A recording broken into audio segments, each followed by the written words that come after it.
คนนั้นน่ะที่เขาชอบถ่ายกล้องฟิล์มอ่ะเขาขอเลขมา72เมื่อกี้27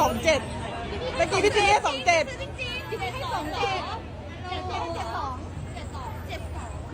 โอเคได้ข้างหลังรายงานเลยให้27นะข้างหลังข้างบนเป็นไงบ้างคะ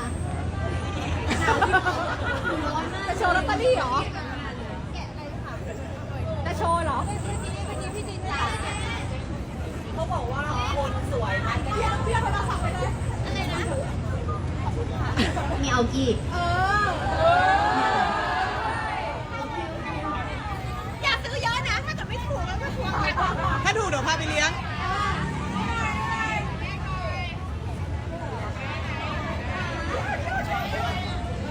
ผมรายงานหมู่บ้านก่อนบอกว่าเดี๋ยวเราคิดกับผม